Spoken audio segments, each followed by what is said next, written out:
President Biden, Secretary Becerra, Secretary Mayorkas, let these children go. Witness Radio. If you'd like to join me, I'm about to offer a prayer for our march, for all of us, as we begin this journey. It was April 30th, 2021, Mexico's Children's Day, El Día de las Niñas y Niños. It happened to coincide with the 100th day of the Biden administration. In the borderlands of El Paso, Texas, Witness at the Border, together with over 80 national and international sponsors, and in collaboration with local partners, the Border Network for Human Rights, the Coalition to End Child Detention, and the Hope Border Institute, convened at the Paso del Norte Bridge. From there, we walked for all the children currently being detained in the United States, separated from their loved ones. La Caminata pa la Niñez began with a prayer by Rabbi Josh Winston of Temple Beth Emeth, who traveled to the borderlands all the way from Ann Arbor, Michigan. Dear God, walk with us today. Walk with us as we walk for the children, for the families, for the lost lives in the wilderness. Guide us along our journey as you guide those fleeing from violence, fleeing from the brokenness American foreign policy has sown throughout Central America and Mexico for generations. Let our heels begin to heal the brokenness of our militarized border, our inhumane and racist immigration policies. Let our toes trample the system that says no to brown bodies over and over again, that criminalize the act of walking. Let our steps stir us and send a message to our governments. We will not give up this struggle for just migration. We will not give up the struggle for keeping families united. Let us focus our minds on the thousands of families torn apart at our border. Let us hold in our hearts the children and parents expelled to Juarez, lingering in dashed hopes for security and freedom. Let us stand in silence for the families broken by our brokenness as a country. The Walk for the Children, La Caminata pa la Niñez, spanned 6 miles, lasting nearly 3 hours, and terminating at the gates of Fort Bliss, the largest military base in the United States, which as of this recording was holding nearly 5,000 migrant youth. Caminata participants rallied there to hear speakers shed light on the injustices committed by detaining children, particularly in large congregant settings, an issue that we believe should be on the minds of all Americans. This episode of Witness Radio is an effort to recreate that important day and to spread the word from the borderlands and beyond about what is being done to children in all our names. The rally began with host and borderlands leader Veronica Frescas. Everybody, thank you for joining us. My name is Veronica Frescas, and I'm here on behalf of both the Border Network for Human Rights and for the Coalition to End Child Detention. Thank you so much for joining us out here this afternoon. We'll begin first with Josh Rubin, who was the founder of the Witness at the Border, with a Witness project that began back in Tornillo, Texas in October 2018, to shine light on the Tornillo detention camp just in the backyard in the outskirts of El Paso. So it is my pleasure to welcome back, haven't seen him in quite a few years, and it's wonderful to see him again, Josh Rubin.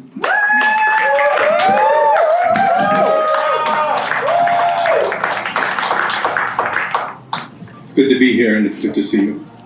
Witness at the Border Network for Human Rights, the Coalition to End Child Detention, Hope Border Institute, and our growing coalition of national and international partners demand that the Biden administration end Title 42, that the administration end expulsions without due process and admit migrant families on a priority basis, that they stop separating children from their grandparents, their aunts, their uncles, and siblings, thus rendering them unaccompanied, that they allow parents and other close relatives already living in the United States to simply come to the border and pick up their children, and that they release detained children without delay to their loved ones here in the United States.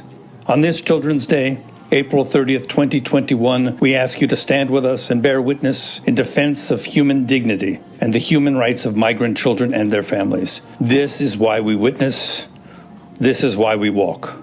Thousands upon thousands of desperate migrants are being turned away at the border using a Trump-era abuse of the emergency public health code that the Biden administration refuses to reverse. It's called Title 42. It's an invisible border wall that stops families fleeing danger and devastation in their tracks, compelling many parents to make the unimaginably painful decision to separate from their children, simply to preserve for them the possibility of a safe haven, even if not for themselves. Title 42 is the pretext for arbitrary mass expulsions, close to 700,000 since March of 2020, about half of these since last November. Children expelled with their families are living in overwhelmed shelters in Ciudad Juarez and elsewhere, all along the U.S.-Mexican border, some of the most dangerous places on earth, where food is becoming scarce. Title 42 has resulted in the detention of 22,000 children in large-scale congregate settings, ranging from military bases like Fort Bliss, right over there, to convention centers in Dallas, San Antonio, and San Diego. This is why we witness. This is why we walk. Our walk for the children began at the Paso del Norte Bridge, which represents the hopes and dreams and struggles shared among hardworking communities on both sides of the Rio Grande, now divided by U.S. immigration and border policies. Harder to scale than the wall. We have walked here to the gates of Fort Bliss, the largest U.S. military base, where thousands of migrant youth are currently being warehoused. But it is well documented that prolonged confinement in conditions such as these causes irreparable harm to the children, exacerbating traumas that lead to mental illness, learning delays, and to lifelong suffering. Fort Bliss and equivalent large-scale congregate settings and convention centers under CBP or ICE or HHS contractors are simply no place for children. And this is why we witness. This is why we walk. Meanwhile, U.S. support continues to flow toward corrupt authoritarian governments throughout Central America and the Caribbean, a paradigm rooted in unjust, outdated U.S. policies related to the drug war and free trade and causing environmental devastation. Such policies constitute crimes against humanity. They are among the principal causes of the unsustainable conditions that migrant families and children are now driven to flee. This is why we witness. This is why we walk. All people have the right to seek a dignified life. They have the right to safety, refuge, asylum, sanctuary. As we undertake this walk in defense of the right to migrate, these children's journeys and suffering become ours too. Today, and until they are freed and reunited with their families and loved ones, we are all migrant children. On Children's Day, and every day, we call for full recognition and respect for the right of all children and their families to seek a better life, free from the cruelty of imprisonment. This is why we witness. This is why we walk. We continue now with Marisa Limon Garza, the Deputy Director of the Hope Border Institute from here in El Paso, a community-based organization in our region working for social justice. Thank you, Marisa. Buenas tardes y bienvenidos. Welcome to everybody. I cannot begin to express just how much having you all here, working with local coalitions, means to us here in the borderlands. Solidarity matters. They're not empty words, and you have proven that. Solidarity means making space. It means bearing witness. It means walking together. And so know that there are children waiting to be reunited with families. There are children that are being expelled right now to Ciudad Juarez. There are people all over in tremendous amounts of suffering, because I frankly believe that we haven't had the courage, the creativity, and the conviction to do better. We can do better. We know how to do better.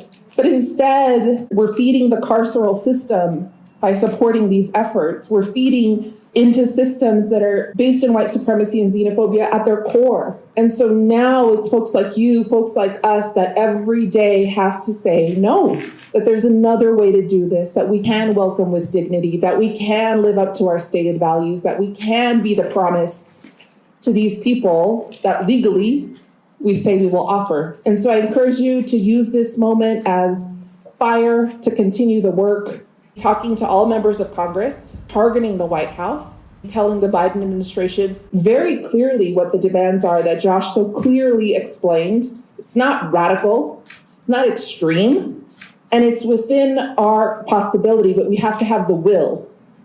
So we have to remind them of our values and remind them of who we need them to be. So thank you for being here. Thank you for joining us. This is not the end. This is a continued journey, a continued caminata until we are all free. Thank you.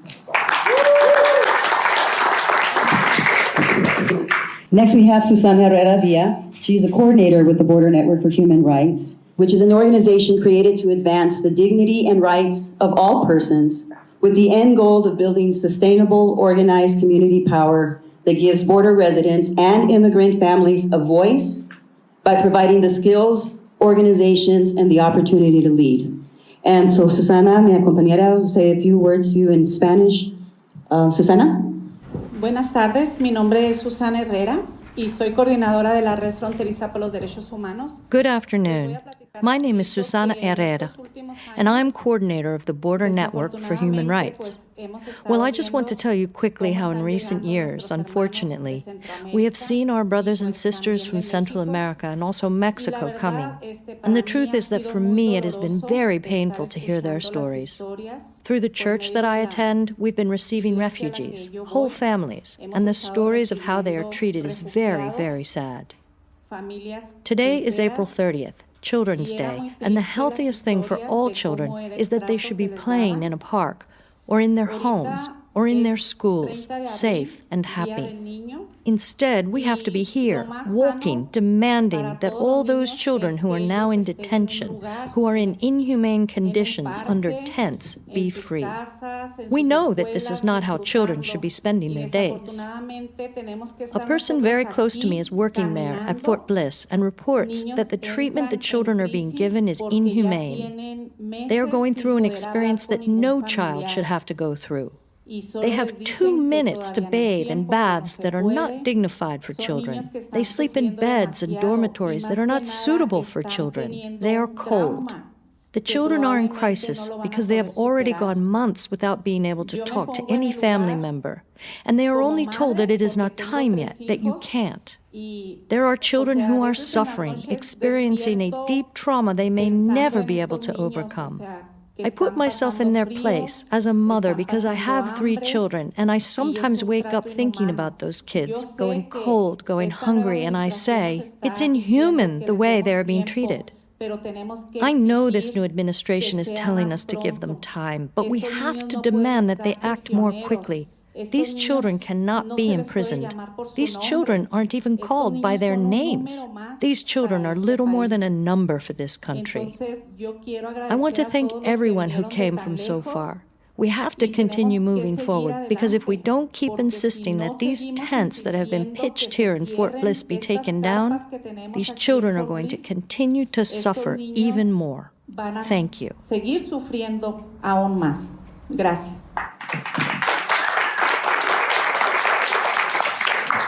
Gracias, Susana. Next, I have the pleasure of introducing Dr. Amy Cohen, the Executive Director and co-founder of Every Last One, a nonprofit organization dedicated to ending the damage caused by cruel and negligent treatment arising from American immigration policy. Dr. Cohen is a child and family psychiatrist and is currently focusing on the experience of asylum-seeking children whose trauma from violence in their home countries is compounded by American government-imposed exposure to trafficking, separation from family, and protracted stays in immigration detention. Dr. Cohen.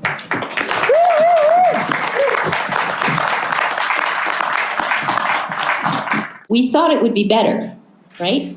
We thought that if only we could get rid of Trump, the United States would find its humanity and its commitment to human rights. Are things better? The Biden administration were appalled at the child separation policies of the Trump administration, vowing redress to the children and families who had suffered in 2018. Are things better?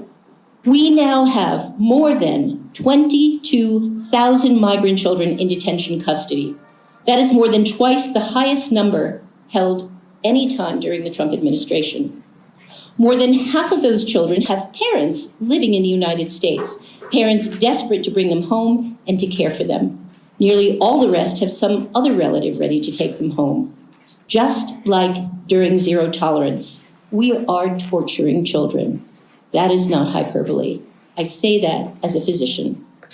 Imposing on these children trauma which is damaging their brains, damaging their bodies to a degree which may never be reversible. These children statistically have a shorter lifespan.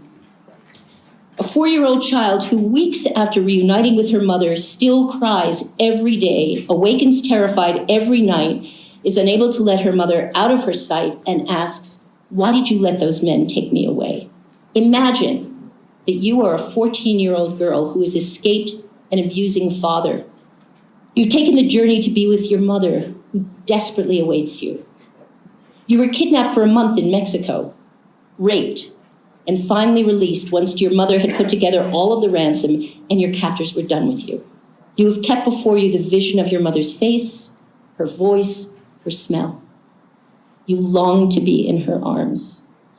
But strangers take you to a strange place where you were locked up and not permitted even to call her, even to hear her voice. Held against your will, you wonder if kidnappers are everywhere. You cry every day. This is a real story. Even in the seemingly joyful moment of reuniting with family, you can see in their eyes the torment, the fear that lingers. And just like zero tolerance, we are torturing parents. In 2018, I sat across from many of those parents, seeing suffering more primal and terrifying than I had seen in all my 30 years of treating trauma. These parents bled and wept. They did not sleep, they did not eat, they could think of nothing but finding and holding their children. Today, we're doing it again, dragging away these children and dropping them into a void where their families cannot find them.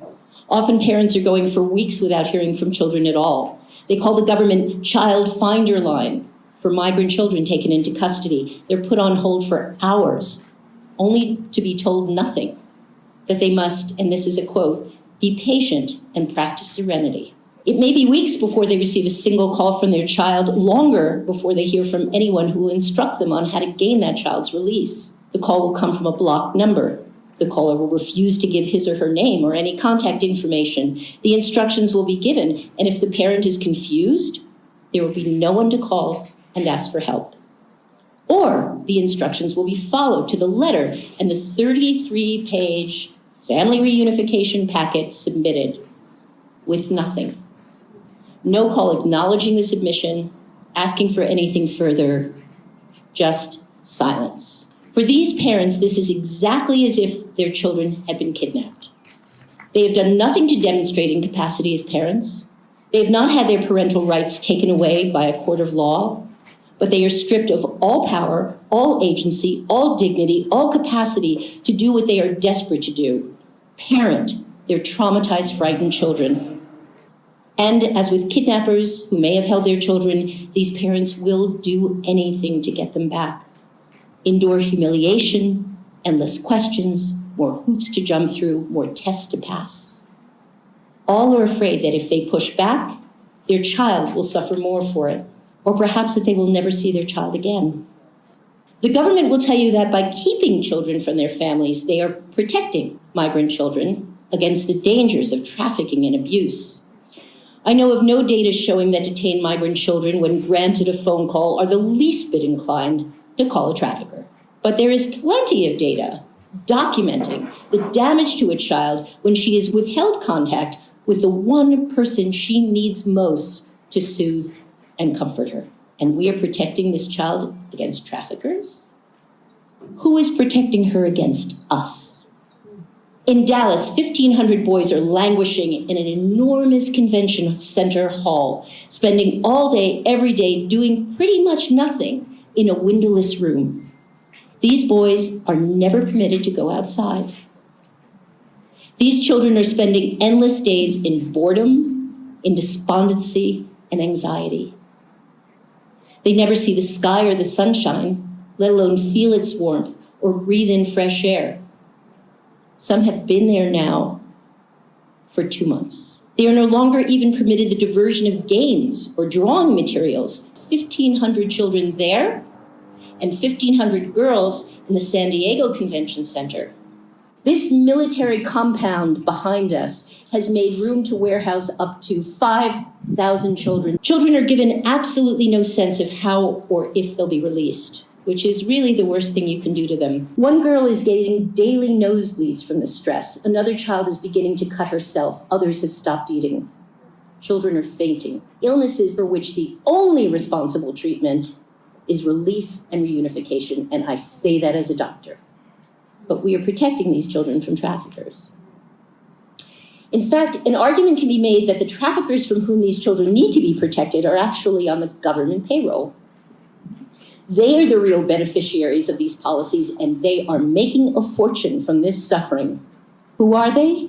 Organizations like Southwest Key, a nonprofit whose CEO made $3.6 million in 2017 and is most surely making many multiples of that today. At a minimum of $775 per child per day, they are in no hurry to empty their beds to see these children released. If indeed we are, as we should be, concerned to protect the innocent and the vulnerable from exploitation and harm, we should dismantle a system that inflicts and benefits from that harm. I'm a human being, and every single day I am witnessing human rights atrocities visited upon the innocent. I am a doctor whose government is inflicting a cancer on these children and families. It is my job not merely to treat its symptoms, but to eradicate its cause. I'm an American, as we all are, and in my name and with my money, my government is paying and empowering others to profit off the suffering of children and families. And I say, no more. No more. No more. President Biden, Secretary Becerra, Secretary Mayorkas, let these children go. We continue with Karina Reseda. She's the shelter coordinator and the program developer at San Juan Apostol Shelter, founded for pregnant migrants who seek to recognize and affirm the dignity of persons at every migration stage or border. Karina? I know that today is the day of the child, but today I'm going to talk about mothers because these children have a right, and that right is their mothers. My shelter is for pregnant migrant women, but we also receive women victims of sexual torture. And in therapy that we've had with them, the therapist used a word with them to describe their pain. And in Spanish, it's aniquila el yo. In English, it annihilates the I, the person. And they wouldn't use it to describe the abuse or what they went through. They would use it to describe being separated from their children. I'm not a therapist. I'm not a doctor. I don't have any specialized studies in this. I started the shelter because I'm a mother. So this is an appeal to all the mothers here and any mother that's listening to stand up for these children. I've been working on the border for 4 years in migration issues, and I can tell you within the time of the Biden administration and then within the last month, it has been the time when it's most difficult for us, the biggest crisis that we've seen. It's the first time that we've had to hospitalize the children coming in. It's the first time that we've had to hospitalize mothers for miscarriages. And it's the first time that we see multiple mothers that their breast milk is drying up because they're not receiving adequate water in detention centers. And so I'm calling everybody to action. And as mothers and fathers, let's fight and stand up and speak up for all of those children that are in this situation. Because when I see those children, I see my own. And I know that it's possible as a community to stand up and protect and serve and nurture these children. One of the immigration rhetoric is that it's a crisis of the numbers. At San Juan, it's only a team of 4, and we've been able to attend every pregnant migrant woman in the city. The crisis isn't in the numbers, it's in our dehumanizing treatment towards the migrant. It is very easy as a community to come together. I know that we can do it as a community, and it's to continue to speak up and humanize our brothers and sisters. Thank you. In her closing message, our final speaker of the day, Adriana Cadena, also of Border Network for Human Rights, leaves us with a bit of history, a personal story, a viable solution, a compelling call to action, and a ray of hope. Hello, good afternoon. Hola, buenas tardes. Bienvenidos al Paso. Welcome to El Paso, our beautiful Franklin Mountains in the background. This is a beautiful place that's unfortunately next to the biggest military base in the country. When we look at America's immigration system, what we see and what we know is that it's a broken system, right? But we also have to remember that it was a system that was created under a founding and basis of racism. We look back in history and we look at the Chinese Expulsion Act that is based on fear of foreigners. We also look at the Bracero program in the 1940s to 60s, a system that's based on economic gains that this country wants to get. And then we look at, 2017, the Muslim travel ban, and then most recently, Title 42, right, that's used as an excuse to keep people out. And with every wave of immigrants, there is hostility, and there is racism, and there is hate.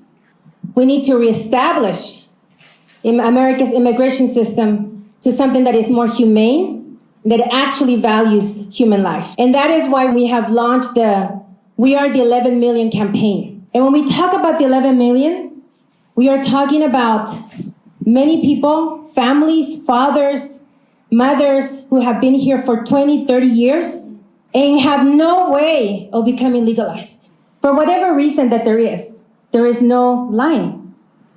And we have to change how we treat our children, how we treat children who are coming to seek refuge, who are a product of the instability in Central America that our own country created, with supporting governments that abuse their own people, with exporting gang members in the 1980s and 1990s who have created so much violence now back in their own countries. What we need on the border is welcoming centers. Centros de bienvenida. We welcome you. We take you in. We embrace you. You are our children. We will immediately start the process so you can be reunited with your parent who already is in this country and who probably is waiting to be legalized because there is no way that person can become legalized. So we need welcoming centers because we say here at the border, we are the new Ellis Island. Just like Europeans came many years ago, people are coming here to seek refuge. They are coming here because they're fleeing violence. They're not coming here because they want to be here. There is a specific reason, right? And we know that because we hear the stories every single day.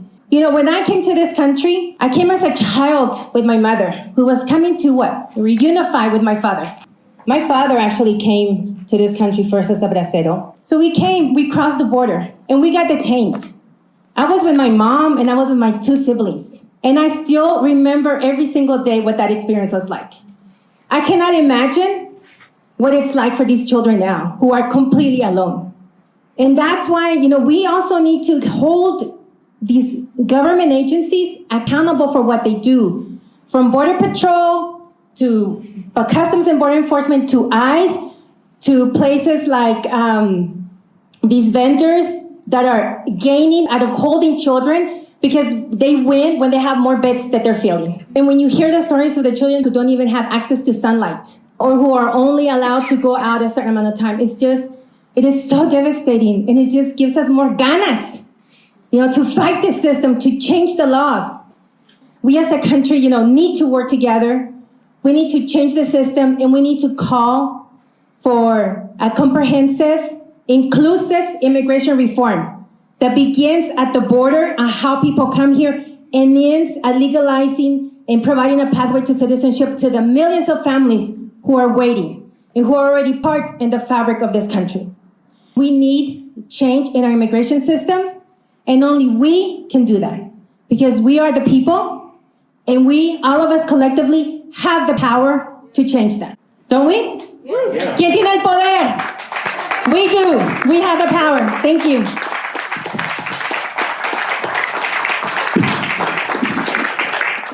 So I thank all of you who have walked the 6 miles, or you just walked the 6 feet to be here. And as we think about how we feel, we can only think about the 2 months journeys that these families have endured, that these children have endured, only to wind up where they are now. Collectively, we can win. Collectively, we can do better, and we're going to continue to until all of this ends.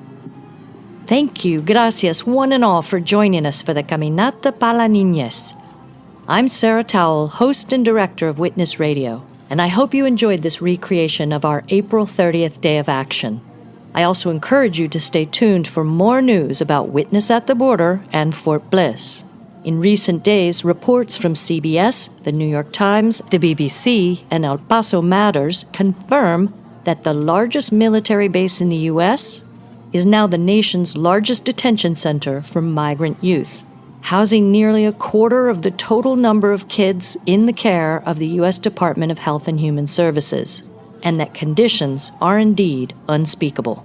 It would appear the Biden administration is considering expanding the facility rather than breaking it down as per our demands, meaning the mega site could soon hold as many as 10,000 immigrant children in the custody of a security apparatus, not of people qualified to care for kids. So it would seem more action is needed. I'll include links to those reports in the show notes to this pod. And for more information on Title 42, don't miss Witness Radio Episode 1, all about Trump's, now Biden's, invisible border wall. I'll add a link to that as well. We hope you'll rate and review our podcast on Apple, Spotify, or wherever you get your podcasts. And please consider becoming a patron of Witness Radio on Patreon. It's thanks to our sponsors that we can keep bringing you stories from our borderlands and beyond. Like us on Facebook, follow us on Twitter, find us on Instagram. We'll see you here, there, and everywhere. Witness Radio is produced by Livia Brock. As Moses spoke to Joshua, as the march to the promised land began, strength and courage to us all, strength and courage to those on their way.